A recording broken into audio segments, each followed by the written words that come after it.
ਸਤਿ ਸ਼੍ਰੀ ਅਕਾਲ ਜੀ ਸਾਰਿਆਂ ਨੂੰ। ਆਪਣੇ ਵਿਆਹ ਹੁੰਦੇ ਹੀ 10 ਘੰਟੇ ਬੱਸ ਦਾ ਸਫ਼ਰ ਕਰਕੇ ਮੈਂ ਆਪਣੇ ਸਹੁਰੇ ਘਰ ਪਹੁੰਚੀ।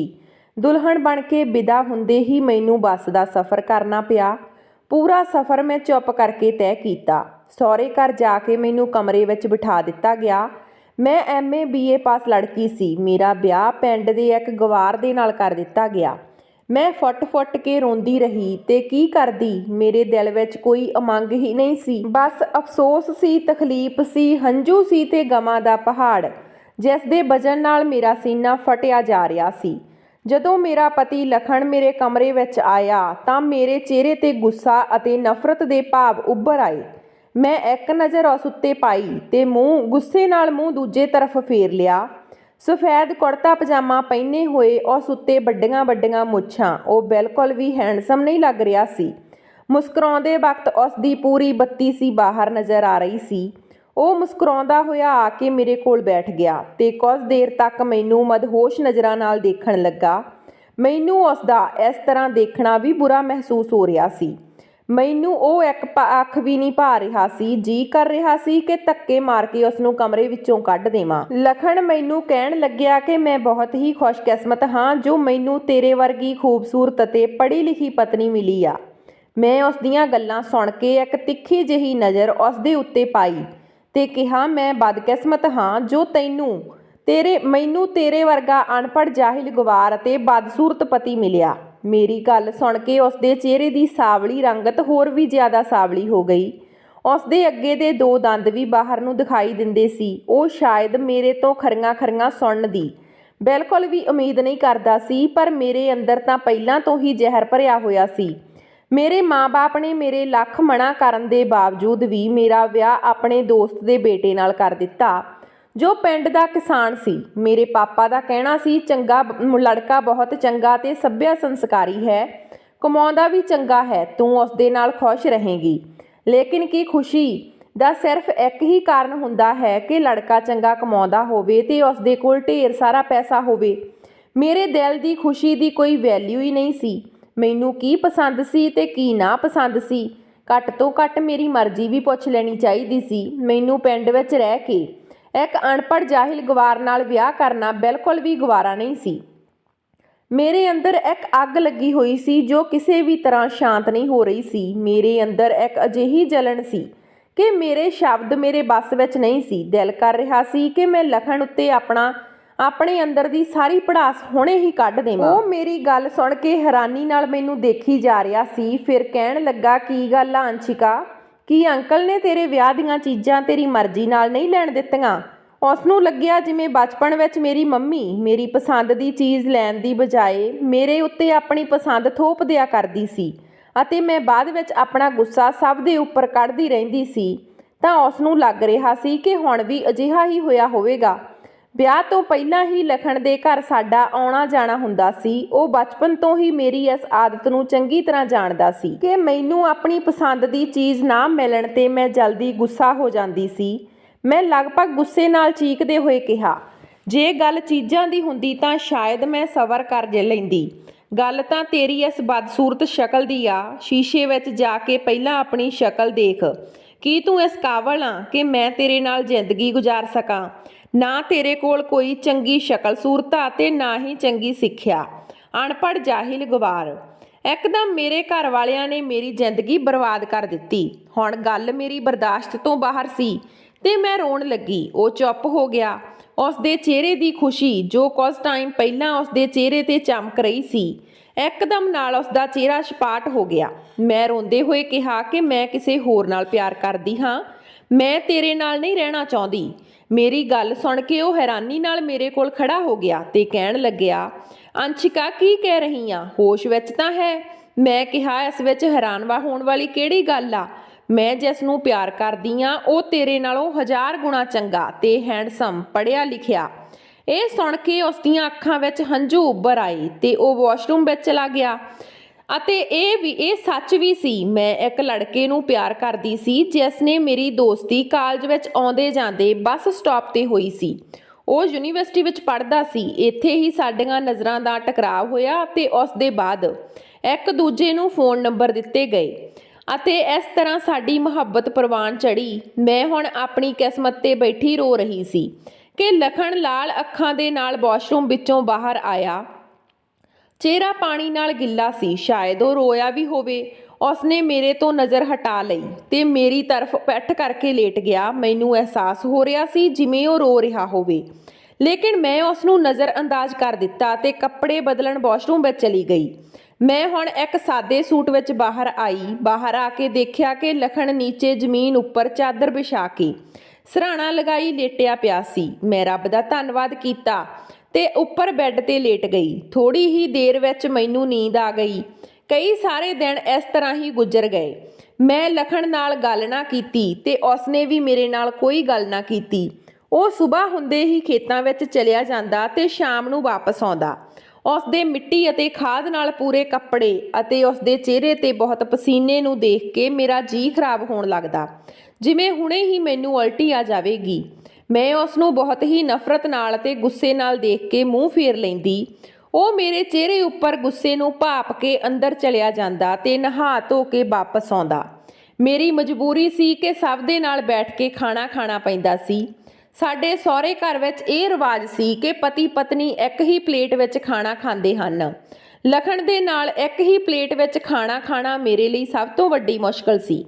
ਕੁਝ ਦਿਨਾਂ ਤੱਕ ਮੈਂ ਅੱਧੀ ਰੋਟੀ ਹੀ ਖਾ ਕੇ ਉੱਠ ਜਾਂਦੀ। ਲਖਣ ਸ਼ਾਇਦ ਭਾਪ ਗਿਆ ਸੀ ਕਿ ਮੈਨੂੰ ਉਸ ਦੇ ਨਾਲ ਰੋਟੀ ਖਾਣਾ ਪਸੰਦ ਨਹੀਂ, ਇਸ ਲਈ ਲਖਣ ਹੁਣ ਅੱਧੀ ਹੀ ਰੋਟੀ ਖਾ ਕੇ ਉੱਠ ਜਾਂਦਾ। ਉਹ ਚਾਹੁੰਦਾ ਸੀ ਕਿ ਮੈਂ ਪੇਟ ਭਰ ਕੇ ਰੋਟੀ ਖਾ ਸਕਾਂ। ਮੈਨੂੰ ਕੋਈ ਫਰਕ ਨਹੀਂ ਪੈਂਦਾ ਸੀ। ਉਹ ਦਿਨ ਭਰ ਥੱਕਿਆ ਹਾਰਿਆ ਭੁੱਖਿਆ ਪਿਆਸਾ ਆਉਂਦਾ ਤੇ ਅੱਧੀ ਰੋਟੀ ਖਾ ਕੇ ਉੱਠ ਜਾਂਦਾ। ਬਲਕਿ ਮੈਨੂੰ ਤਾਂ ਖੁਸ਼ੀ ਹੋਈ ਸੀ ਕਿ ਉਹ ਜਲਦੀ ਉੱਠ ਜਾਂਦਾ ਸੀ ਤੇ ਮੈਂ ਪੇਟ ਭਰ ਕੇ ਖਾਣਾ ਖਾ ਸਕਦੀ ਸੀ। ਮੈਨੂੰ ਤਾਂ ਬਸ ਆਪਣੀ ਅਧੂਰੀ ਰਹਿ ਜਾਣ ਵਾਲੀਆਂ ਇਛਾਵਾਂ 'ਤੇ ਅਫਸੋਸ ਹੁੰਦਾ ਸੀ। ਮੈਨੂੰ ਵਾਰ-ਵਾਰ ਪ੍ਰਸ਼ਾਂਤ ਦਾ ਖਿਆਲ ਆਉਣ ਲੱਗਦਾ। ਮੇਰੇ ਕੋਲ ਜੋ ਫੋਨ ਸੀ ਮੇਰੀ ਮੰਮੀ ਨੇ ਮੇਰੇ ਤੋਂ ਵਾਪਸ ਲੈ ਲਿਆ ਸੀ ਅਤੇ ਇੱਥੇ ਬਹੂ ਬੇਟੀਆਂ ਨੂੰ ਫੋਨ ਰੱਖਣ ਦੀ ਅਨੁਮਤੀ ਨਹੀਂ ਸੀ। ਹੁਣ ਮੇਰੇ ਤੋਂ ਨਹੀਂ ਰਿਹਾ ਗਿਆ ਤੇ ਮੈਂ ਸਾਰੇ ਸ਼ਰਮ ਲਿਹਾਜ਼ ਇੱਕ ਪਾਸੇ ਰੱਖ ਕੇ ਲਖਣ ਨੂੰ ਕਿਹਾ ਕਿ ਮੈਨੂੰ ਆਪਣਾ ਫੋਨ ਦਿਓ, ਮੈਨੂੰ ਪ੍ਰਸ਼ਾਂਤ ਨਾਲ ਗੱਲ ਕਰਨੀ ਹੈ। ਮੇਰੀ ਗੱਲ ਸੁਣ ਕੇ ਉਹ ਮੈਨੂੰ ਹੈਰਾਨੀ ਨਾਲ ਦੇਖਣ ਲੱਗਿਆ। ਮੈਂ ਉਸਦੇ ਹੱਥ ਵਿੱਚੋਂ ਫੋਨ ਖੋਹ ਲਿਆ, ਪ੍ਰਸ਼ਾਂਤ ਦਾ ਨੰਬਰ ਮਿਲਾ ਲਿਆ ਤੇ ਗੱਲਬਾਤ ਸ਼ੁਰੂ ਕਰ ਦਿੱਤੀ। ਪ੍ਰਸ਼ਾਂਤ ਵੀ ਮੇਰੀ ਵਜ੍ਹਾ ਨਾਲ ਬਹੁਤ ਪਰੇਸ਼ਾਨ ਸੀ। ਮੈਂ ਰੋ ਰੋ ਕੇ ਆਪਣੇ ਹੋਣ ਵਾਲੀ ਜ਼ਿਆਦਤੀ ਦਾ ਜ਼ਿਕਰ ਕੀਤਾ ਜੋ ਮੇਰੇ ਉੱਤੇ ਮੇਰੇ ਮਾਤਾ ਪਿਤਾ ਨੇ ਕੀਤਾ ਸੀ। ਲਖਣ ਦੀ ਮੌਜੂਦਗੀ ਦਾ ਵੀ ਮੈਨੂੰ ਕੋਈ ਅਹਿਸਾਸ ਨਹੀਂ ਸੀ। ਉਹ ਚੁੱਪ ਕਰਕੇ ਚਾਦਰ ਵਿਛਾਈ ਜ਼ਮੀਨ ਉੱਤੇ ਲੇਟ ਗਿਆ। ਮੈਂ ਕਾਫੀ ਦੇਰ ਪ੍ਰਸ਼ਾਂਤ ਨਾਲ ਗੱਲਾਂ ਕਰਦੀ ਰਹੀ ਤੇ ਫਿਰ ਇਹ ਤਾਂ ਰੋਜ਼ ਦਾ ਹੋ ਗਿਆ ਸੀ। ਰੋਜ਼ ਮੈਂ ਲਖਣ ਦਾ ਫੋਨ ਲੈਂਦੀ ਤੇ ਰੋਜ਼ ਪ੍ਰਸ਼ਾਂਤ ਨਾਲ ਗੱਲ ਕਰਦੀ। ਪ੍ਰਸ਼ਾਂਤ ਮੈਨੂੰ ਹੁਣ ਵੀ ਅਪਣਾਉਣ ਦੇ ਲਈ ਤਿਆਰ ਸੀ। ਫੋਨ ਦੇ ਸਿਗਨਲ ਵਾਰ-ਵਾਰ ਕੱਟ ਹੋ ਰਿਹਾ ਸੀ। ਲਖਣ ਸੌਂ ਚੁੱਕਿਆ ਸੀ ਤੇ ਮੈਂ ਗੱਲ ਕਰਨ ਦੇ ਇਰਾਦੇ ਨਾਲ ਬਾਹਰ ਹਾਲ ਵਿੱਚ ਚਲੀ ਆਈ ਤਾਂ ਕਿ ਮੈਂ ਪ੍ਰਸ਼ਾਂਤ ਨਾਲ ਸਕੂਨ ਨਾਲ ਗੱਲ ਕਰ ਸਕਾਂ। ਹਾਲ ਵਿੱਚ ਸਾਡੇ ਘਰ ਦਾ ਕੋਈ ਵੀ ਇਨਸਾਨ ਨਹੀਂ ਸੌਂਦਾ ਸੀ। ਸਭ ਆਪਣੇ ਆਪਣੇ ਕਮਰੇ ਵਿੱਚ ਹੀ ਸੌਂਦੇ ਸੀ। ਇਸ ਸਮੇਂ ਵੀ ਸਭ ਸੌਂ ਰਹੇ ਸੀ ਤੇ ਮੈਂ ਹਾਲ ਵਿੱਚ ਖੜੇ ਹੋ ਕੇ ਪ੍ਰਸ਼ਾਂਤ ਨਾਲ ਗੱਲ ਕਰਨ ਲੱਗੀ, ਲੇਕਿਨ ਇੱਕਦਮ ਕਿਸੇ ਨੇ ਮੇਰੇ ਹੱਥ ਵਿੱਚੋਂ ਫੋਨ ਖੋਹ ਲਿਆ। ਮੈਂ ਇੱਕਦਮ ਘਬਰਾ ਕੇ ਦੇਖਿਆ ਤਾਂ ਮੇਰਾ ਦਿਓਰ ਗੁੱਸੇ ਵਿੱਚ ਮੈਨੂੰ ਦੇਖ ਰਿਹਾ ਸੀ। ਕਹਿਣ ਲੱਗਿਆ, ਬੇਸ਼ਰਮ ਔਰਤ, ਕੀ ਤੂੰ ਗੈਰਤ ਵੇਚ ਕੇ ਖਾਧੀ ਹੋਈ ਆ? ਪਤੀ ਦੇ ਹੁੰਦੇ ਹੋਏ ਤੂੰ ਪਿਆਰ ਪਾਲ ਰੱਖੇ ਹਨ। ਨਾ ਜਾਣੇ ਉਹ ਕਦੋਂ ਤੋਂ ਮੇਰੀਆਂ ਗੱਲਾਂ ਸੁਣ ਰਿਹਾ ਸੀ। ਉਹ ਜਿਸ ਕਦਰ ਤੇਜ਼ ਆਵਾਜ਼ ਨਾਲ ਚੀਖ ਰਿਹਾ ਸੀ, ਹੌਲੀ-ਹੌਲੀ ਘਰ ਦੇ ਸਾਰੇ ਲੋਕ ਹਾਲ ਵਿੱਚ ਜਮ੍ਹਾਂ ਹੋ ਗਏ। ਲਖਣ ਵੀ ਅੱਖਾਂ ਮਲਦਾ ਹੋਇਆ ਬਾਹਰ ਆ ਗਿਆ। ਕੀ ਗੱਲ ਆ, ਤੂੰ ਰਾਤ ਨੂੰ ਕਿਉਂ ਰੌਲਾ ਪਾ ਰੱਖਿਆ? ਲਖਣ ਨੇ ਬਹੁਤ ਹੀ ਸਖਤ ਸ਼ਬਦਾਂ ਵਿੱਚ ਮੇਰੇ ਦਿਓਰ ਨੂੰ ਡਾਂਟਿਆ। ਮੇਰੇ ਦਿਓਰ ਨੇ ਸਭ ਦੇ ਸਾਹਮਣੇ ਮੇਰੀ ਪੋਲ ਖੋਲ੍ਹ ਕੇ ਰੱਖ ਦਿੱਤੀ। ਸਭ ਮੈਨੂੰ ਦੇਖ ਕੇ ਹੈਰਾਨ ਸੀ। ਮੈਨੂੰ ਲੱਗਿਆ ਹੁਣ ਤਾਂ ਮੈਨੂੰ ਸਭ ਘਰ ਤੋਂ ਕੱਢ ਦੇਣਗੇ ਅਤੇ ਇਹ ਸੋਚ ਕੇ ਮੈਂ ਖੁਸ਼ ਵੀ ਹੋ ਗਈ ਕਿ ਚਲੋ ਚੰਗਾ, ਜਾਨ ਤਾਂ ਛੁੱਟੇਗੀ। ਮੈਂ ਵਾਪਸ ਆਪਣੇ ਘਰ ਚਲੀ ਜਾਵਾਂਗੀ ਤੇ ਫਿਰ ਪ੍ਰਸ਼ਾਂਤ ਨਾਲ ਵਿਆਹ ਕਰ ਲਵਾਂਗੀ। ਲੇਕਿਨ ਲਖਣ ਨੇ ਸਭ ਦੇ ਸਾਹਮਣੇ ਮੇਰੇ ਦਿਓਰ ਨੂੰ ਝੂਠਾ ਸਾਬਤ ਕਰ ਦਿੱਤਾ। ਕਹਿਣ ਲੱਗਿਆ ਕਿ ਇਹ ਮੇਰੀ ਹੀ ਅਨੁਮਤੀ ਨਾਲ ਆਪਣੀ ਸਹੇਲੀ ਨੂੰ ਫੋਨ ਕਰਦੀ ਆ। ਮੈਨੂੰ ਆਪਣੀ ਪਤਨੀ ਦੇ ਚਰਿੱਤਰ 'ਤੇ ਪੂਰਾ ਵਿਸ਼ਵਾਸ ਆ। ਖਬਰਦਾਰ, ਜੇ ਕਿਸੇ ਨੇ ਮੇਰੀ ਪਤਨੀ ਦੇ ਚਰਿੱਤਰ 'ਤੇ ਸ਼ੱਕ ਕੀਤਾ ਤਾਂ, ਜਾਂ ਕਿਸੇ ਨੇ ਉਸਦੇ ਸਾਫ਼ ਚਰਿੱਤਰ 'ਤੇ ਚਿੱਕੜ ਪਾਉਣ ਦੀ ਕੋਸ਼ਿਸ਼ ਕੀਤੀ ਤਾਂ ਮੇਰੇ ਨਾਲੋਂ ਬੁਰਾ ਕੋਈ ਨਹੀਂ ਹੋਵੇਗਾ। ਉਹ ਕੁਝ ਹੀ ਸ਼ਬਦਾਂ ਵਿੱਚ ਆਪਣੀ ਗੱਲ ਸਭ ਨੂੰ ਸਮਝਾ ਚੁੱਕਿਆ ਸੀ। ਗੱਲ ਉੱਥੇ ਹੀ ਖਤਮ ਹੋ ਗਈ। ਲੇਕਿਨ ਮੈਨੂੰ ਲਖਣ ਦੀ ਇਸ ਗੱਲ ਉੱਤੇ ਗੁੱਸਾ ਆਉਣ ਲੱਗਿਆ। ਮੈਂ ਕਿਹਾ, ਤੂੰ ਹੁੰਦਾ ਕੌਣ ਆ ਮੇਰੇ ਬਾਰੇ ਵਿੱਚ ਅਜਿਹਾ ਕਹਿਣ ਵਾਲਾ? ਚੰਗਾ ਖਾਸਾ ਮੇਰਾ ਰਸਤਾ ਸਾਫ਼ ਹੋ ਰਿਹਾ ਸੀ ਤੇ ਤੂੰ ਆਪਣੀ ਭਾਈ ਦੀ ਗੱਲ ਤੇ ਵਿਸ਼ਵਾਸ ਕਰਕੇ ਮੇਰੇ ਉੱਤੇ ਇਲਜ਼ਾਮ ਲਗਾ ਕੇ ਮੈਨੂੰ ਘਰ ਤੋਂ ਬਾਹਰ ਕੱਢ ਸਕਦਾ ਸੀ। ਤੂੰ ਜਾਣਦਾ ਹੈ ਕਿ ਮੈਂ ਕਿਸ ਨਾਲ ਗੱਲ ਕਰਦੀ ਹਾਂ। ਮੈਂ ਇੱਥੋਂ ਚਲੀ ਜਾਂਦੀ ਤੇ ਫਿਰ ਮਜਬੂਰਨ ਮੇਰੇ ਮਾਤਾ ਪਿਤਾ ਨੂੰ ਮੇਰਾ ਵਿਆਹ ਪ੍ਰਸ਼ਾਂਤ ਨਾਲ ਕਰਵਾਉਣਾ ਪੈਂਦਾ। ਲੇਕਿਨ ਤੇਰੀਆਂ ਇਹਨਾਂ ਗੱਲਾਂ ਨਾਲ ਮੇਰੇ ਸਾਰੇ ਰਸਤੇ ਬੰਦ ਹੋ ਗਏ। ਤੂੰ ਮੇਰਾ ਪਿੱਛਾ ਛੱਡ ਕਿਉਂ ਨਹੀਂ ਦਿੰਦਾ? ਉਸਨੇ ਮੇਰੀ ਗੱਲ ਬਹੁਤ ਹੀ ਚੁੱਪ ਕਰਕੇ ਸੁਣੀ, ਜੋ ਮੈਂ ਗੁੱਸੇ ਨਾਲ ਚੀਖ ਕੇ ਕਹਿ ਰਹੀ ਸੀ। ਉਹ ਕਹਿਣ ਲੱਗਿਆ, ਤੂੰ ਮੇਰੇ ਨਾਲ ਨਹੀਂ ਰਹਿਣਾ ਚਾਹੁੰਦੀ, ਫਿਰ ਵੀ ਮੈਂ ਤੇਰੇ ਚਰਿੱਤਰ ਤੇ ਗਲਤ ਗੱਲ ਬਰਦਾਸ਼ਤ ਨਹੀਂ ਕਰ ਸਕਦਾ ਤੇ ਤੇਰੇ ਮਾਂ-ਬਾਪ ਦੀ ਇੱਜ਼ਤ ਮੇਰੀ ਇੱਜ਼ਤ ਹੈ। ਜੇ ਤੇਰੀ ਇੱਜ਼ਤ ਉਤਰੇਗੀ ਤਾਂ ਤੇਰੇ ਮਾਂ-ਬਾਪ ਦੀ ਵੀ ਇੱਜ਼ਤ ਸ਼ਰੇਆਮ ਨਿਲਾਮ ਹੋ ਜਾਵੇਗੀ। ਮੈਂ ਸਾਰੇ ਇਲਜ਼ਾਮ ਖੁਦ ਉੱਤੇ ਲੈ ਕੇ ਤੈਨੂੰ ਛੱਡ ਦੇਵਾਂਗਾ ਤਾਂ ਕਿ ਤੇਰੇ ਉੱਤੇ ਕੋਈ ਉਂਗਲੀ ਨਾ ਉਠਾ ਸਕੇ। 2-3 ਦਿਨਾਂ ਵਿੱਚ ਮੈਂ ਤੈਨੂੰ ਸ਼ਹਿਰ ਲੈ ਕੇ ਜਾਊਂਗਾ ਤੇ ਉਹ ਲੜਕਾ ਤੈਨੂੰ ਇੱਜ਼ਤ ਨਾਲ ਅਪਣਾ ਲਵੇਗਾ ਤੇ ਮੈਂ ਖੁਦ ਤੇ ਇਲਜ਼ਾਮ ਲਾ ਕੇ ਤੇਰੀ ਮਾਂ ਦੇ ਘਰ ਛੱਡ ਆਊਂਗਾ ਤੇ ਬਾਅਦ ਵਿੱਚ ਮੈਂ ਤੈਨੂੰ ਤਲਾਕਨਾਮਾ ਵੀ ਭੇਜ ਦੇਵਾਂਗਾ। ਲਖਣ ਦੀ ਗੱਲ ਸੁਣ ਕੇ ਮੈਂ ਪਹਿਲੀ ਵਾਰ ਲਾਜਵਾਬ ਹੋ ਗਈ ਸੀ। ਉਹ ਘੱਟ ਪੜ੍ਹਿਆ ਲਿਖਿਆ ਸੀ, ਲੇਕਿਨ ਬਿਲਕੁਲ ਅਨਪੜ੍ਹ ਨਹੀਂ ਲੱਗ ਰਿਹਾ ਸੀ।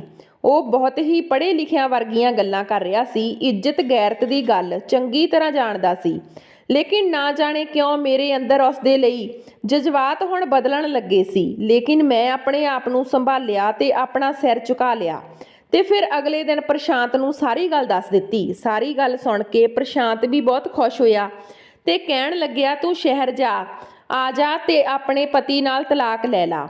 ਆਪਾਂ ਕੋਰਟ ਮੈਰਿਜ ਕਰ ਲਵਾਂਗੇ। ਤੂੰ ਮੇਰੇ ਕੋਲ ਹੀ ਰਹਿਣਾ। ਉਸ ਦੇ ਬਾਅਦ ਤੇਰੇ ਮਾਂ-ਬਾਪ ਸਾਨੂੰ ਅਪਣਾਉਣ ਤੇ ਮਜਬੂਰ ਹੋ ਜਾਣਗੇ। ਪ੍ਰਸ਼ਾਂਤ ਦੀ ਗੱਲ ਤੇ ਮੈਂ ਹਾਮੀ ਭਰ ਦਿੱਤੀ। ਕੁਝ ਦਿਨਾਂ ਬਾਅਦ ਲਖਣ ਦੇ ਨਾਲ ਸ਼ਹਿਰ ਚਲੀ ਗਈ। ਪ੍ਰਸ਼ਾਂਤ ਦੇ ਦੱਸੇ ਹੋਏ ਪਤੇ ਉੱਤੇ ਪਹੁੰਚ ਕੇ ਮੈਂ ਲਖਣ ਨੂੰ ਕਿਹਾ ਕਿ ਹੁਣ ਤੂੰ ਜਾ ਅਤੇ ਮੈਨੂੰ ਤਲਾਕ ਦੇ ਪੇਪਰ ਭੇਜ ਦੇਣਾ।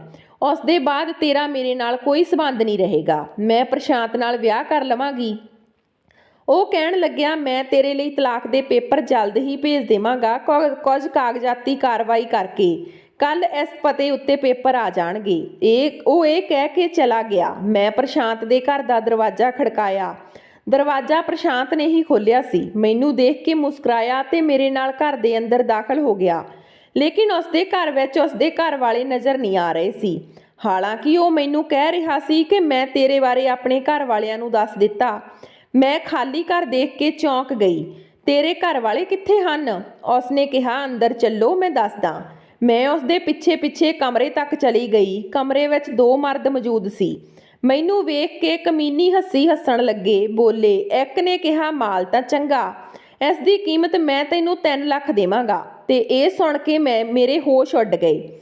ਪ੍ਰਸ਼ਾਂਤ ਮੇਰੀ ਸੌਦੇਬਾਜ਼ੀ ਕਰ ਰਿਹਾ ਸੀ। ਮੇਰਾ ਸਿਰ ਝੁਕਰਾ ਕੇ ਰਹਿ ਗਿਆ। ਇਸ ਤੋਂ ਪਹਿਲਾਂ ਕਿ ਉਹ ਮੈਨੂੰ ਧੱਕਾ ਦੇ ਕੇ ਕਮਰੇ ਵਿੱਚੋਂ ਬੰਦ ਕਰਦਾ, ਮੈਂ ਜਲਦੀ ਨਾਲ ਆਪਣਾ ਦਿਮਾਗ ਚਲਾਇਆ। ਪ੍ਰਸ਼ਾਂਤ ਨੂੰ ਧੱਕਾ ਦੇ ਕੇ ਗੇਟ ਦੇ ਬਾਹਰ ਨਿਕਲ ਗਈ। ਉਹ ਤਿੰਨੋਂ ਮੇਰਾ ਪਿੱਛਾ ਕਰਨ ਲੱਗੇ। ਲਖਣ ਵੀ ਇੰਨੀ ਦੂਰ ਨਹੀਂ ਗਿਆ ਸੀ।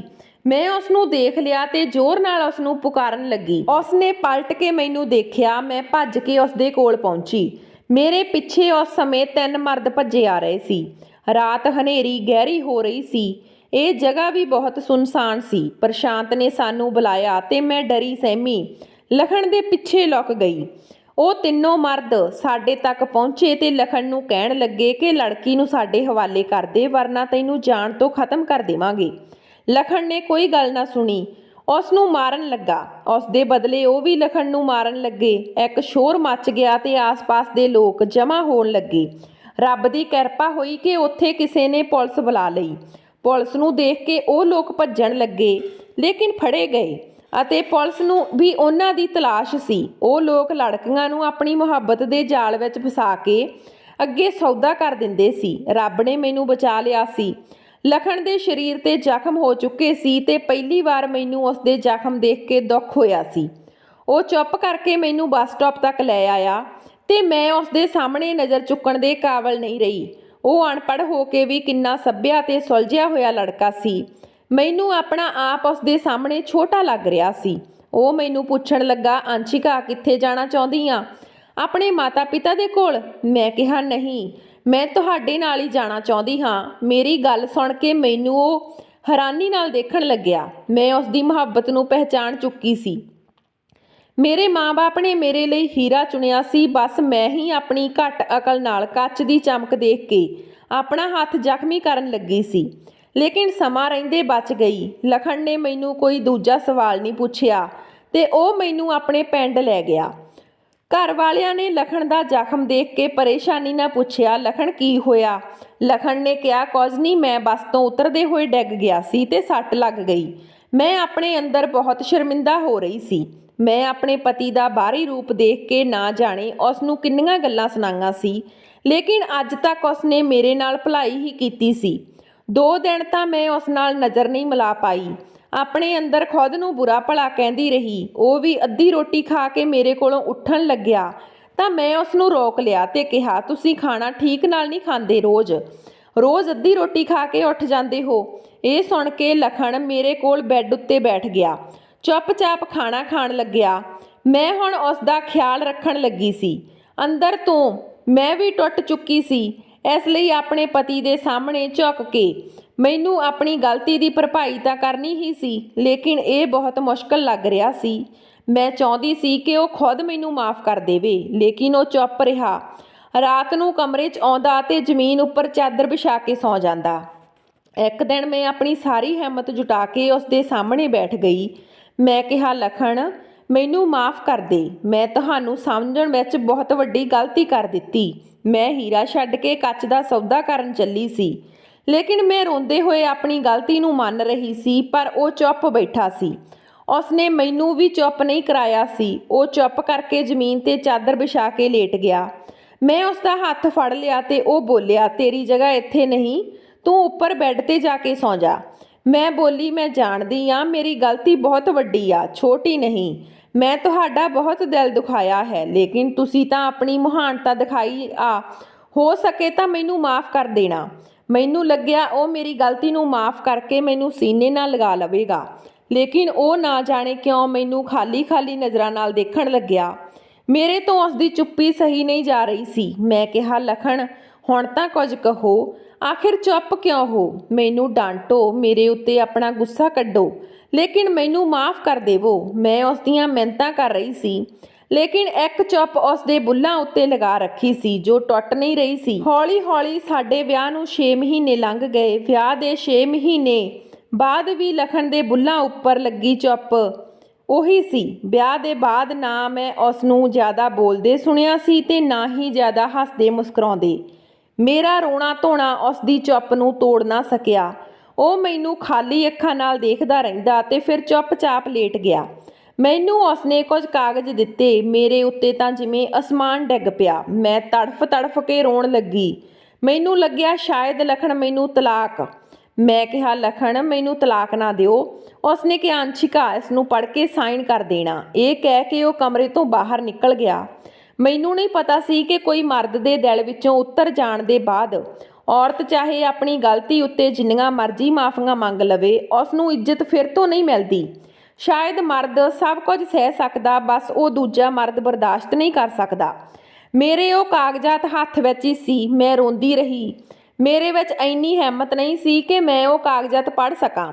ਮੈਂ ਸੋਚ ਲਿਆ ਕਿ ਅੱਜ ਰਾਤ ਲਖਣ ਦੇ ਪੈਰ ਫੜ ਕੇ ਉਸ ਤੋਂ ਮਾਫ਼ੀ ਮੰਗ ਲਵਾਂਗੀ, ਲੇਕਿਨ ਉਸ ਨੂੰ ਤਲਾਕ ਨਹੀਂ ਦੇਵਾਂਗੀ। ਰਾਤ ਨੂੰ ਜਦੋਂ ਉਹ ਕਮਰੇ ਵਿੱਚ ਆਇਆ ਤਾਂ ਮੈਂ ਉਸ ਦੇ ਪੈਰਾਂ ਵਿੱਚ ਬੈਠ ਕੇ ਗੜਗੜਾਉਂਦੀ ਹੋਈ ਉਸ ਤੋਂ ਮਾਫ਼ੀ ਮੰਗਣ ਲੱਗੀ। ਉਸਨੇ ਮੈਨੂੰ ਦੋਨਾਂ ਬਾਹਾਂ ਤੋਂ ਫੜ ਕੇ ਖੜਾ ਕਰ ਲਿਆ ਤੇ ਕਿਹਾ, ਜੇ ਤੂੰ ਉਹ ਪੇਪਰ ਪੜ੍ਹ ਲੈਂਦੀ ਤਾਂ ਤੂੰ ਇਸ ਤਰ੍ਹਾਂ ਨਾ ਰੋਂਦੀ। ਅੰਸ਼ਿਕਾ, ਉਹ ਤਲਾਕਨਾਮਾ ਨਹੀਂ ਹੈ। ਫਿਰ ਦਰਾਜ ਵਿੱਚੋਂ ਉਹ ਕਾਗਜ਼ ਕੱਢ ਕੇ ਮੈਨੂੰ ਦਿੱਤੇ।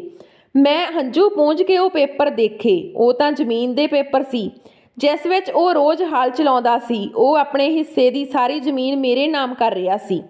ਮੈਂ ਉਸ ਨੂੰ ਹੈਰਾਨੀ ਭਰੀਆਂ ਨਜ਼ਰਾਂ ਨਾਲ ਦੇਖਿਆ। ਉਹ ਆਪਣਾ ਸਭ ਕੁਝ ਮੈਨੂੰ ਕਿਉਂ ਸੌਂਪ ਰਿਹਾ ਸੀ? ਮੈਂ ਕਿਹਾ, ਲਖਣ, ਮੈਨੂੰ ਇਹ ਸਭ ਨਹੀਂ ਚਾਹੀਦਾ। ਤੂੰ ਮੇਰੇ ਨਾਮ ਇਹ ਸਭ ਕਿਉਂ ਕਰ ਰਹੇ ਹੋ? ਲਖਣ ਕਹਿਣ ਲੱਗਾ, ਇਸ ਲਈ ਕਿ ਤੂੰ ਮੇਰੀ ਪਤਨੀ ਆ। ਮੈਂ ਕੱਲ੍ਹ ਸ਼ਹਿਰ ਜਾ ਰਿਹਾ, ਕੁਝ ਦਿਨਾਂ ਬਾਅਦ ਆਊਂਗਾ। ਲਖਣ ਨੇ ਮੇਰੇ ਨਾਮ ਮੇਰੇ ਲੱਖ ਮਨ੍ਹਾ ਕਰਨ 'ਤੇ ਵੀ ਜ਼ਬਰਦਸਤੀ ਮੇਰੇ ਤੋਂ ਸਾਈਨ ਕਰਵਾ ਲਏ। ਅਗਲੇ ਦਿਨ ਉਹ ਸ਼ਹਿਰ ਚਲਾ ਗਿਆ। 4 ਦਿਨ ਮੈਂ ਬੜੀ ਬੇਚੈਨੀ ਦੇ ਨਾਲ ਉਸ ਦਾ ਇੰਤਜ਼ਾਰ ਕੀਤਾ। ਉਹ 4 ਦਿਨਾਂ ਬਾਅਦ ਵਾਪਸ ਆਇਆ ਤਾਂ ਘਰ ਵਿੱਚ ਰੌਲਾ ਪੈ ਗਿਆ। ਸ਼ਹਿਰ ਤੋਂ ਲਖਨ ਦੀ ਲਾਸ਼ ਵਾਪਸ ਪਿੰਡ ਆਈ। ਸ਼ਹਿਰੋਂ ਉਸਦਾ ਇੱਕ ਦੋਸਤ ਉਸਦੀ ਲਾਸ਼ ਲੈ ਕੇ ਆਇਆ। ਮੈਨੂੰ ਤਾਂ ਲਖਨ ਦੀ ਲਾਸ਼ ਦੇਖ ਕੇ ਕੁਝ ਹੋਸ਼ ਹੀ ਨਹੀਂ ਸੀ। ਮੇਰੀ ਤਾਂ ਪੂਰੀ ਦੁਨੀਆ ਹੀ ਉੱਜੜ ਗਈ ਸੀ। ਉਸਦਾ ਇੱਕ ਦੋਸਤ ਲਖਨ ਨੂੰ ਲੈ ਕੇ ਆਇਆ ਸੀ। ਉਸਨੇ ਦੱਸਿਆ ਕਿ ਪਿਛਲੇ 3 ਮਹੀਨਿਆਂ ਤੋਂ ਲਖਨ ਨੂੰ ਪਤਾ ਲੱਗ ਗਿਆ ਸੀ ਕਿ ਉਸ ਨੂੰ ਕੈਂਸਰ ਹੈ, ਉਹ ਵੀ ਲਾਸਟ ਸਟੇਜ 'ਤੇ। ਉਹ ਜ਼ਿਆਦਾ ਦਿਨ ਬਚ ਨਹੀਂ ਸਕਦਾ। ਨਾ ਜਾਣੇ ਉਹ ਪਿਛਲੇ 6 ਮਹੀਨਿਆਂ ਤੋਂ ਕਿਹੜਾ ਰੋਗ ਦਿਲ ਨੂੰ ਲਗਾਈ ਬੈਠਾ ਸੀ ਜੋ ਉਸਦੀ ਜਾਨ ਲੈ ਕੇ ਹੀ ਗਿਆ। ਮੈਨੂੰ ਤਾਂ ਦੌਰੇ ਪੈਣ ਲੱਗੇ। 2 ਦਿਨ ਬਾਅਦ ਮੈਂ ਕੁਝ ਹੋਸ਼ ਸੰਭਾਲਿਆ ਤਾਂ ਮੈਨੂੰ ਇੱਕ ਖੱਤ ਮੇਰੀ ਸੱਸ ਨੇ ਦਿੱਤਾ। ਕਹਿਣ ਲੱਗੀ, ਅੰਸ਼ਿਕਾ, ਇਹ ਖੱਤ ਲਖਨ ਦੇ ਦੋਸਤ ਨੇ ਦਿੱਤਾ। ਉਹ ਕਹਿ ਰਿਹਾ ਸੀ ਲਖਨ ਨੇ ਆਪਣੀ ਪਤਨੀ ਦੇ ਨਾਮ 'ਤੇ ਲਿਖਿਆ। ਇਹ ਸੁਣ ਕੇ ਮੈਨੂੰ ਹੈਰਾਨੀ ਦਾ ਝਟਕਾ ਲੱਗਿਆ। ਮੈਂ ਆਪਣੀ ਸੱਸ ਨੂੰ ਕਿਹਾ ਕਿ ਮੰਮੀ ਜੀ, ਲਖਨ ਤਾਂ ਅਨਪੜ੍ਹ ਸੀ, ਫਿਰ ਉਹਨਾਂ ਨੇ ਇਹ ਖੱਤ। ਮੇਰੀ ਸੱਸ ਨੇ ਮੈਨੂੰ ਹੈਰਾਨੀ ਨਾਲ ਦੇਖਿਆ ਤੇ ਕਹਿਣ ਲੱਗੀ, ਤੈਨੂੰ ਕਿਸ ਨੇ ਕਿਹਾ ਕਿ ਲਖਨ ਅਨਪੜ੍ਹ ਸੀ? ਉਸਨੇ +2 ਕਲਾਸ ਤੱਕ ਪੜ੍ਹਾਈ ਪਿੰਡ ਵਿੱਚ ਹੀ ਕੀਤੀ ਸੀ ਤੇ ਅੱਗੇ ਦੀ ਪੜ੍ਹਾਈ ਪ੍ਰਾਈਵੇਟ ਕੀਤੀ ਸੀ। ਨਾਲ ਹੀ ਨਾਲ ਉਹ ਆਪਣੇ ਪਾਪਾ ਦਾ ਸਾਥ ਵੀ ਦੇ ਰਿਹਾ ਸੀ। ਇਹ ਸਭ ਸੁਣ ਕੇ ਮੈਂ ਦੰਗ ਰਹਿ ਗਈ। ਮੈਂ ਵਿਆਹ ਤੋਂ ਪਹਿਲਾਂ ਪਿੰਡ ਨਹੀਂ ਆਈ ਸੀ। ਕਦੀ ਲਖਨ ਅਤੇ ਉਸਦਾ ਪਰਿਵਾਰ ਸਾਡੇ ਘਰੇ ਚਲਾ ਜਾਂਦਾ ਸੀ। ਕਦੇ ਮੇਰੀ ਮੰਮੀ ਪਾਪਾ ਇਹਨਾਂ ਦੇ ਘਰ ਆ ਜਾਂਦੇ ਸੀ। ਮੈਂ ਤਾਂ ਇਹੀ ਸਮਝਦੀ ਸੀ ਕਿ ਲਖਨ ਅਨਪੜ੍ਹ ਹੈ ਤੇ ਮੇਰੀ ਸੱਸ ਨੇ ਦੱਸਿਆ ਕਿ ਲਖਨ ਤੈਨੂੰ ਬਚਪਨ ਤੋਂ ਹੀ ਚਾਹੁੰਦਾ ਸੀ। ਬਚਪਨ ਵਿੱਚ ਹੀ ਉਸਦੀ ਇੱਛਾ ਸੀ ਕਿ ਮੇਰਾ ਵਿਆਹ ਅੰਸ਼ਿਕਾ ਨਾਲ ਹੋ ਜਾਵੇ। ਉਹ ਮੈਨੂੰ ਹੀ ਕਹਿੰਦਾ ਰਹਿੰਦਾ ਸੀ ਕਿ ਮੰਮੀ, ਅੰਸ਼ਿਕਾ ਪੜ੍ਹੀ ਲਿਖੀ ਲੜਕੀ ਆ, ਮੈਂ ਵੀ ਪੜ੍ਹ ਲਿਖ ਕੇ ਉਸਦੇ ਬਰਾਬਰ ਹੋਣਾ ਚਾਹੁੰਦਾ। ਕਿਤੇ ਅਜਿਹਾ ਨਾ ਹੋਵੇ ਕਿ ਕੱਲ੍ਹ ਨੂੰ ਅੰਸ਼ਿਕਾ ਵਿਆਹ ਦੇ ਲਈ ਮਨਾ ਕਰ ਦੇਵੇ। ਇਸ ਲਈ ਮੈਨੂੰ ਅੱਗੇ ਪੜ੍ਹਨਾ ਚਾਹੀਦਾ। ਕੱਲ੍ਹ ਨੂੰ ਮੇਰੀ ਪਤਨੀ ਨੂੰ ਸਭ ਦੇ ਸਾਹਮਣੇ ਸ਼ਰਮਿੰਦਗੀ ਨਾ ਉਠਾਉਣੀ ਪਵੇ ਕਿ ਉਸਦਾ ਪਤੀ ਅਨਪੜ੍ਹ ਤੇ ਜਾਹਿਲ ਗਵਾਰਾ। ਮੇਰੇ ਉੱਤੇ ਇਹ ਹਕੀਕਤ ਕਿਸੇ ਹਥੌੜੇ ਦੀ ਤਰ੍ਹਾਂ ਵੱਜੀ। ਅਜਿਹਾ ਲੱਗ ਰਿਹਾ ਸੀ ਮੇਰੇ ਸਿਰ ਉੱਤੇ ਕਿਸੇ ਨੇ ਹਥੌੜਾ ਮਾਰਿਆ ਹੋਵੇ। ਅੱਜ ਤੱਕ ਲਖਨ ਨੇ ਇਹ ਨਹੀਂ ਜਤਾਇਆ ਸੀ ਕਿ ਉਹ ਵੀ ਪੜ੍ਹਿਆ ਲਿਖਿਆ ਹੈ। ਮੈਂ ਉਹ ਖੱਤ ਲਿਆ ਤੇ ਉਸ ਨੂੰ ਪੜ੍ਹਨ ਲੱਗੀ। ਉਸ ਵਿੱਚ ਲਿਖਿਆ ਸੀ ਕਿ ਅੰਸ਼ਿਕਾ, ਮੈਂ ਅੱਜ ਤੱਕ ਤੈਨੂੰ ਇਹ ਨਹੀਂ ਜਤਾਇਆ ਕਿ ਮੈਂ ਪੜ੍ਹਿਆ ਲਿਖਿਆ ਹਾਂ, ਕਿਉਂਕਿ ਪੜ੍ਹਾਈ ਕਰਨਾ ਹਰ ਇਨਸਾਨ ਦਾ ਹੱਕ ਹੈ ਤੇ ਫਿਰ ਇਹ ਸਭ ਗੱਲਾਂ ਨੂੰ ਸਭ ਦੇ ਸਾਹਮਣੇ ਜਤਾਈ ਜਾਣਾ ਕੋਈ ਜ਼ਰੂਰੀ ਨਹੀਂ ਹੁੰਦਾ। ਮੈਂ ਜਦੋਂ ਦਾ ਹੋਸ਼ ਸੰਭਾਲਿਆ ਹੈ, ਮੈਂ ਆਪਣੀ ਮਾਂ ਨੂੰ ਕਹਿੰਦੇ ਸੁਣਿਆ ਹੈ ਕਿ ਉਹ ਅੰਸ਼ਿਕਾ ਨੂੰ ਹੀ ਆਪਣੀ ਬਹੂ ਬਣਾਏਗੀ ਤੇ ਮੇਰੇ ਦਿਲ ਵਿੱਚ ਵੀ ਤੂੰ ਹੀ ਬਸੀ ਹੋਈ ਸੀ। ਮੈਂ ਵੀ ਬਚਪਨ ਵਿੱਚ ਆਪਣੀ ਮਾਂ ਨੂੰ ਕਹਿ ਰੱਖਿਆ ਸੀ ਕਿ ਜੇ ਮੈਂ ਵਿਆਹ ਕਰਵਾਵਾਂਗਾ ਤਾਂ ਅੰਸ਼ਿਕਾ ਦੇ ਨਾਲ ਹੀ ਕਰਵਾਵਾਂਗਾ। ਜਿਵੇਂ ਮੇਰੀ ਉਮਰ ਵੱਧਦੀ ਜਾ ਰਹੀ ਸੀ, ਮੇਰੀ ਮੁਹੱਬਤ ਦੀ ਪ੍ਰਵਾਨ ਚੜ੍ਹਦੀ ਜਾ ਰਹੀ ਸੀ। ਕਦੋਂ ਮੇਰੀ ਮੁਹੱਬਤ ਇੱਕ ਵਿਸ਼ਾਲ ਦਰਖਤ ਬਣ ਗਈ ਤੇ ਮੇਰੇ ਵਜੂਦ ਵਿੱਚ ਆਪਣੀਆਂ ਜੜ੍ਹਾਂ ਪੱਕੀਆਂ ਕਰ ਚੁੱਕੀ ਸੀ, ਮੈਨੂੰ ਇਸ ਦਾ ਅੰਦਾਜ਼ਾ ਹੀ ਨਹੀਂ ਹੋਇਆ। ਮੈਨੂੰ ਜਦੋਂ ਮਾਂ ਕਹਿੰਦੀ ਕਿ ਅੰਸ਼ਿਕਾ ਪੜ੍ਹ ਰਹੀ ਆ ਤਾਂ ਮੈਨੂੰ ਵੀ ਪੜ੍ਹਾਈ ਦਾ ਸ਼ੌਂਕ ਹੋਣ ਲੱਗਿਆ। ਜਦੋਂ ਮਾਂ ਇਹ ਕਹਿੰਦੀ ਕਿ ਅੰਸ਼ਿਕਾ ਨੂੰ ਇਹ ਖਾਣਾ ਪਸੰਦ ਆ ਤਾਂ ਮੈਂ ਵੀ ਖਾਣੇ ਵਿੱਚ ਉਹੀ ਚੀਜ਼ ਖਾਂਦਾ। ਮੈਂ ਸ਼ਾਇਦ ਗਲਤੀ ਨਾਲ ਤੈਨੂੰ ਇਸ਼ਕ ਕਰ ਬੈਠਾ ਸੀ ਅੰਸ਼ਿਕਾ। ਇਸ ਲਈ ਵਿਆਹ ਦੀ ਰਾਤ ਤੇਰੇ ਮੂੰਹ ਵਿੱਚੋਂ ਇਹ ਸਭ ਗੱਲਾਂ ਸੁਣ ਕੇ ਮੈਨੂੰ ਇਹ ਸਹਿਣ ਨਹੀਂ ਹੋਇਆ। ਮੈਂ ਅੱਜ ਤੱਕ ਹੰਝੂ ਨਹੀਂ ਬਹਾਏ ਸੀ। ਰੋਣਾ ਤਾਂ ਬਹੁਤ ਦੂਰ ਦੀ ਗੱਲ ਆ, ਪਰ ਹਾਲਾਤ ਹੀ ਕੁਝ ਅਜਿਹੇ ਸੀ ਕਿ ਉਸ ਰਾਤ ਮੈਂ ਟੁੱਟ ਕੇ ਰਹਿ ਗਿਆ। ਮਰਦ ਸਭ ਕੁਝ ਸਹਿ ਸਕਦਾ, ਲੇਕਿਨ ਆਪਣੀ ਪਤਨੀ ਵਿਆਹ ਦੀ ਪਹਿਲੀ ਰਾਤ ਇਹ ਕਹਿ ਦੇਵੇ ਕਿ ਉਹ ਪਤੀ ਦੀ ਬਜਾਏ ਕਿਸੇ ਹੋਰ ਨੂੰ ਮੁਹੱਬਤ ਕਰਦੀ ਆ ਤਾਂ ਪਤੀ ਦਾ ਮਨ, ਇੱਜ਼ਤ, ਭਰੋਸਾ, ਗਰੂਰ ਸਭ ਟੁੱਟ ਕੇ ਚਕਨਾਚੂਰ ਹੋ ਜਾਂਦਾ। ਮੈਂ ਅੰਦਰ ਤੋਂ ਬਹੁਤ ਟੁੱਟ ਚੁੱਕਿਆ ਸੀ। ਫਿਰ ਜਦੋਂ ਤੂੰ ਮੇਰੇ ਸਾਹਮਣੇ ਆਪਣੇ ਆਸ਼ਕ ਨਾਲ ਗੱਲਾਂ ਕਰਦੀ, ਅਜਿਹੀਆਂ ਗੱਲਾਂ ਜਿਸ ਉੱਤੇ ਪਤੀ ਹੋਣ ਦੇ ਨਾਤੇ ਮੇਰਾ ਹੱਕ ਸੀ, ਮੇਰਾ ਦਿਲ ਖੂਨ ਦੇ ਹੰਝੂ ਰੋਂਦਾ। ਪਤਾ ਨਹੀਂ ਕਦੋਂ ਮੈਨੂੰ ਇਹ ਗਮ ਲੈ ਬੈਠਿਆ ਤੇ ਮੈਂ ਸਾਰੀ ਜਮ੍ਹਾਂ ਪੂੰਜੀ ਤੇਰੇ ਨਾਮ ਕਰ ਦਿੱਤੀ ਕਿ ਕਿਤੇ ਮੇਰੇ ਮਰਨ ਦੇ ਬਾਅਦ ਤੇਰੇ ਨਾਲ ਕੋਈ ਨਾ ਇਨਸਾਫੀ ਨਾ ਕਰੇ। ਤੂੰ ਆਜ਼ਾਦ ਆ ਪੂਰੀ। ਇੱਜ਼ਤ ਦੇ ਨਾਲ ਤੈਨੂੰ ਕੋਈ ਵੀ ਅਪਣਾ ਸਕਦਾ ਹੈ। ਮੇਰੀ ਮੁਹੱਬਤ ਸ਼ਾਇਦ ਮੇਰੀ ਆਪਣੀ ਸਮੱਸਿਆ ਸੀ। ਖੱਤ ਪੜ੍ਹਦੇ ਹੋਏ ਮੈਂ ਜ਼ੋਰ ਨਾਲ ਰੋ ਰਹੀ ਸੀ। ਇਹ ਮੈਂ ਕੀ ਕਰ ਦਿੱਤਾ? ਕਿਉਂ ਕਰ ਦਿੱਤਾ? ਮੈਂ ਸੋਚ ਸਮਝ ਕੇ ਕੋਈ ਫੈਸਲਾ ਕਿਉਂ ਨਹੀਂ ਲਿਆ? ਕਿਉਂ ਮੈਂ ਆਪਣੇ ਪਤੀ ਨਾਲ ਬੇਵਫਾਈ ਕੀਤੀ? ਮੇਰੀ ਬੇਵਫਾਈ ਨੇ ਮੇਰੇ ਪਤੀ ਦੀ ਜਾਨ ਲੈ ਲਈ। ਮੈਂ ਉੱਚੀ ਰੋਣ ਲੱਗੀ। ਮੇਰੀ ਸੱਸ ਮੈਨੂੰ ਦੇਖ ਕੇ ਘਬਰਾ ਗਈ ਸੀ। ਉਹ ਕਹਿਣ ਲੱਗੀ, ਅੰਸ਼ਿਕਾ, ਅਜਿਹਾ ਉਸਨੇ ਖੱਤ ਵਿੱਚ ਕੀ ਲਿਖ ਦਿੱਤਾ ਜੋ ਤੂੰ ਇਸ ਤਰ੍ਹਾਂ ਪੜ੍ਹ ਕੇ ਇੰਨਾ ਰੋ ਰਹੀ ਆ? ਮੈਂ ਆਪਣੀ ਸੱਸ ਨੂੰ ਕੀ ਜਵਾਬ ਦਿੰਦੀ? ਕੀ ਕਹਿੰਦੀ ਕਿ ਮੈਂ ਕੀ ਖੋ ਦਿੱਤਾ ਹੈ? ਮੈਨੂੰ ਅਕਲ ਹੁਣ ਆਈ ਜਦੋਂ ਮੈਂ ਬਿਲਕੁਲ ਖਾਲੀ ਹੋ ਗਈ ਸੀ। ਮੈਂ ਰੋਂਦੇ ਹੋਏ ਖੁਦ ਨੂੰ ਕਿਹਾ ਕਿ ਕਾਸ਼ ਲਖਨ ਤੇਰੀ ਜਗ੍ਹਾ ਮੈਂ ਮਰ ਜਾਂਦੀ। ਲਖਨ, ਤੂੰ ਮੇਰੇ ਵਰਗੀ ਖੁਦਗਰਜ਼ ਨੂੰ ਕਿਉਂ ਮੁਹੱਬਤ ਕਰ ਲਈ? ਕਾਸ਼ ਤੂੰ ਜਿੰਦਾ ਰਹਿ ਜਾਂਦਾ, ਬਦਲੇ ਵਿੱਚ ਮੈਂ ਮਰ ਜਾਂਦੀ। ਮੇਰੇ ਹੰਝੂ ਨਹੀਂ ਰੁਕ ਰਹੇ ਸੀ, ਮੈਂ ਪਾਗਲਾਂ ਦੀ ਤਰ੍ਹਾਂ ਇੱਧਰ ਉੱਧਰ ਆਪਣਾ ਸਿਰ ਮਾਰ ਰਹੀ ਸੀ। ਇੱਕ ਵਫਾ ਨਿਭਾ ਕੇ ਲਖਣ ਇਸ ਦੁਨੀਆ ਤੋਂ ਜਾ ਚੁੱਕਿਆ ਸੀ ਅਤੇ ਇੱਕ ਮੁਹੱਬਤ ਨਿਭਾਉਣ ਦਾ ਵਾਅਦਾ ਮੈਂ ਵੀ ਖੁਦ ਨਾਲ ਕਰ ਲਿਆ। ਅੱਜ ਮੇਰੀ ਉਮਰ 50 ਸਾਲ ਹੋ ਚੁੱਕੀ ਆ, ਮੈਂ ਅੱਜ ਵੀ ਲਖਣ ਦੀ ਵਿਧਵਾ ਹਾਂ। ਮੈਂ ਮੁਹੱਬਤ ਆਪਣੇ ਪਤੀ ਦੇ ਮਰਨ ਦੇ ਬਾਅਦ ਕੀਤੀ ਸੀ, ਜੋ ਇੱਕ ਘਣਾ ਦਰਖਤ ਬਣ ਚੁੱਕਿਆ ਹੈ ਤੇ ਉਸ ਦੀ ਮੁਹੱਬਤ ਦੀਆਂ ਜੜ੍ਹਾਂ ਮੇਰੇ ਅੰਦਰ ਤੱਕ ਮਜ਼ਬੂਤੀ ਨਾਲ ਜੜ੍ਹਾਂ ਫੜ ਚੁੱਕੀਆਂ ਹਨ। ਮੈਂ ਲਖਣ ਦੇ ਇਲਾਵਾ ਫਿਰ ਕਿਸੇ ਦੇ ਵੱਲ ਅੱਖ ਚੱਕ ਕੇ ਨਹੀਂ ਦੇਖਿਆ। ਮੈਂ ਬਿਮਾਰ ਰਹਿਣ ਲੱਗੀ। ਮੈਨੂੰ ਹੁਣ ਵੀ ਇਹ ਲੱਗਦਾ ਕਿ ਲਖਣ ਨੂੰ ਮਰੇ ਹੋਏ ਹਾਲੇ ਕੁਝ ਹੀ ਘੰਟੇ ਹੋਏ ਹਨ। ਹੁਣੇ ਹੀ ਉਸ ਦਾ ਖਤ ਪੜ੍ਹ ਕੇ ਰੱਖਿਆ ਹੈ।